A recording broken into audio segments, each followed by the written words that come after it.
Doctor Amina کاکسن کا آبائی نام این کاکسن ہے۔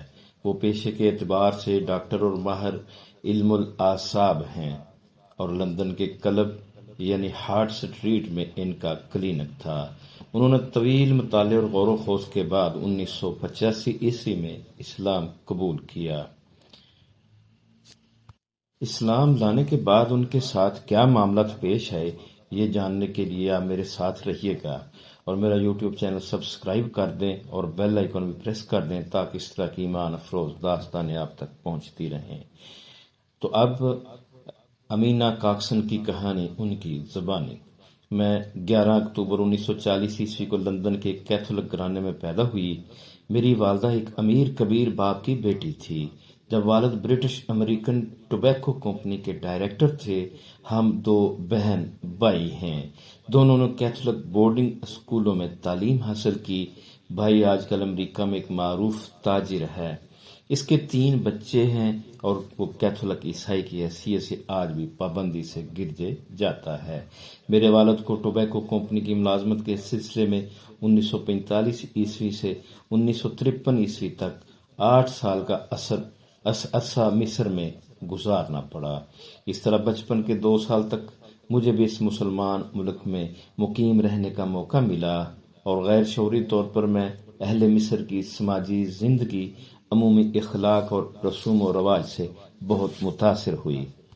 قاہرہ کی خوبصورت مسجدوں، ان کے میناروں اور خصوصاً اذان کی آواز نے میرے دماغ پر گہرے اثرات مرتب کیے اور غیر محسوس طریقے سے میرا دل ان کی طرف کھینچا چلا گیا۔ 1947 میں واپس انگلینڈ آ گئی اور یہاں ایک پرائمری اسکول میں داخل کرا دی گئی۔ 1953 میں میرے والد بھی مصر سے لندن آ گئے اور ان کی رہنمائی میں میں زندگی کے میدان میں آگے بڑھنے لگی۔ میں طبعاً محنتی واقع ہوئی ہوں، چنانچہ میں نے ہر امتحان میں نمایاں کامیابی حاصل کی اور MBBS کے بعد رائل کالج آرٹ میڈیسن اور یونیورسٹی آف لندن سے نیورولوجی میں پوسٹ گریجویٹ ڈگری بھی حاصل کر لی۔ اس کے ساتھ ہی نفسیاتی تجزیے کا کورس بھی مکمل کر لیا۔ تعلیم سے فارغ ہونے کے بعد ڈاکٹر این کاکسن نے شادی کر لی، بچے بھی ہوئے، لیکن بدقسمتی سے یہ شادی کامیاب نہ ہو سکی کہ ان کا خاوند ایک مادہ پرست خود غرض انسان تھا۔ وہ بیوی بچوں کو اخراجات کے لیے کچھ بھی نہ دیتا لیکن الٹی دھونس جماتا رہتا۔ نتیجہ یہ کہ چند سال کے بعد انہوں نے اس شخص سے طلاق لے لی۔ 1978 میں ڈاکٹر موصوفہ نے لندن کی ہارٹ سٹریٹ میں، جسے میڈیکل روڈ بھی کہا جاتا ہے، اپنا کلینک بنا لیا اور پرائیویٹ پریکٹس شروع کر دی۔ حسن اتفاق سے انہیں آغاز ہی میں چند مسلمان مریض خواتین سے سابقہ پیش آیا اور وہ یہ دیکھ کر بہت حیران ہوئیں کہ خطرناک امراض اور شدید تکلیف کی حالت میں بھی خدائے واحد پر ان کا یقین و ایمان مستحکم تھا۔ اس ضمن میں بالخصوص 2 خواتین سے بہت متاثر ہوئیں۔ اولاً ایک نوجوان مسلمان لڑکی اپنی بیمار ماں کو لے کر ان کے کلینک میں آئی۔ ڈاکٹر نے ایسے ہی حفظ ما تقدم کے طور پر لڑکی کا معائنہ کیا تو پتہ چلا کہ وہ تو چھاتی کے کینسر میں مبتلا ہے، لیکن جب لڑکی کو اس خطرناک مرض کے بارے میں بتایا گیا تو اس نے برجستہ کہا، الحمدللہ، یہ اللہ تعالیٰ کی حکمت ہے کہ میں آپ کے پاس آئی اور مجھ پر اس مرض کا انکشاف ہوا۔ ڈاکٹر امینہ کے لیے یہ مشاہدہ بے حد حیران کن تھا کہ وہ لڑکی نہ گھبرائی، نہ روئی، نہ چلائی۔ اس نے کمال صبر اور حوصلے سے اللہ کا شکر ادا کیا اور اس یقین کا اظہار بھی کیا کہ اللہ کے فضل سے وہ صحت یاب ہو جائے گی۔ لڑکی کے اس رویے سے ڈاکٹر بے حد متاثر ہوئی۔ اس مذہب کے لیے اس کے دل میں بے اختیار نرم گوشہ پیدا ہونے لگا، جس نے ایک کمزور لڑکی کو حوصلے اور صبر کی ایک خاص قوت سے روشناس کر دیا تھا۔ اسی طرح 1983 میں ان کا تعارف عمان کے سلطان قابوس کی والدہ محترمہ سے ہوا۔ موصوفہ ذیابیطس کی مریضہ تھیں، لیکن صبر، وقار اور حوصلہ مندی ان پر بھی ختم تھی۔ وہ شاندار شخصیت کی حامل ایک خوبصورت خاتون تھیں، لیکن محبت، شفقت اور حلم کا پیکر مجسم بھی اور اور حالانکہ برہم مرض نے انہیں نچوڑ کر رکھ دیا تھا، لیکن اس کے باوجود ان کی زبان پر کبھی بھول کر بھی حرف شکایت نہ آیا۔ اس بزرگ بیمار خاتون کی روش نے بھی ڈاکٹر امینہ کاکسن کو غیر معمولی طور پر متاثر کیا، اور اس حوالے سے وہ سنجیدگی کے ساتھ اسلام کے بارے میں سوچنے لگیں۔ کچھ عرصے کے مطالعے اور غور و فکر کے بعد انہوں نے اسلام قبول کر لیا۔ اس سوال کے جواب میں کہ انہوں نے اپنے آبائی مذہب عیسائیت کو کیوں ترک کر دیا، انہوں نے بتایا، میں آبائی طور پر کیتھولک تھی، والدہ اور والد دونوں کیتھولک تھے۔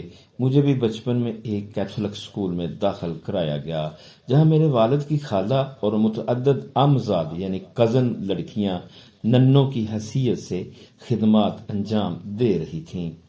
میں بھی 20 سال کی عمر تک اپنے آبائی عقائد پر سختی سے قائم رہی، لیکن جب غور و فکر کی عمر شروع ہوئی تو ان عقائد کے بارے میں شکوک و شبہات سر اٹھانے لگے، مضبوط دیواروں میں دراڑیں پیدا ہونے لگیں۔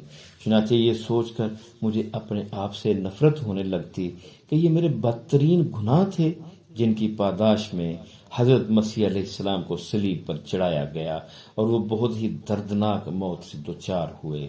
اسی طرح عشاء ربانی کے حوالے سے یہ تصور کر کے مجھے بے اختیار گھن آنے لگتی کہ یہ کھانا دراصل حضرت مسیح کے گوشت اور ان کے خون پر مشتمل ہے، اور تثلیث کا مسئلہ تو مجھے بہت ہی پریشان رکھتا اور خدا کو 3 حصوں میں منقسم دیکھ کر میں بھونچکا رہ جاتی۔ یہ سوچ کر بھی میں فکر مند رہتی، میں تو پیدائشی گناہ گار ہوں، پھر حضرت مسیح سے کیسے محبت کا دم بھر سکتی ہوں؟ بائبل اور عیسائیت کے یہ عقائد میرے ذہن میں بھی بھرے رہتے، جب بھی فارغ ہوتی ان پر غور کرنے لگتی اور الجھن سے میرا سر پھٹنے لگتا۔ بے اختیار سوچتی کہ یہ ساری باتیں تو سراسر بے بنیاد ہیں، جن کا عقل یا فطرت سے دور کا بھی واسطہ نہیں۔ پھر میں زیادہ دیر تک ان سے وابستہ کیسے رہ سکتی ہوں؟ پھر خیال آتا، کہیں میں گمراہ تو نہیں ہو رہی، کہیں میں اپنے مذہب سے دور تو نہیں جا رہی۔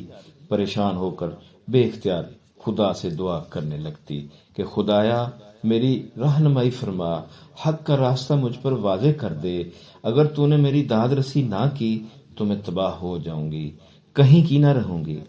چنانچہ اللہ تعالیٰ نے میری دعائیں سن لیں، میری دستگیری فرمائی، اور سوتے میں یک بعد دیگرے میں نے 3 واضح خواب دیکھے جن میں کوئی ابہام نہ تھا، اور مجھے یقین ہو گیا کہ ہدایت کے لیے میری بے قراری اور تجسس کے نتیجے میں خدا میری رہنمائی کر رہا ہے۔ خواب میں مجھے بتایا گیا کہ اللہ تعالیٰ سے تعلق پیدا کرنے کے لیے مجھے کسی پادری کے سہارے کی ضرورت نہیں، اسلام ہی سچا دین اور سیدھا راستہ ہے۔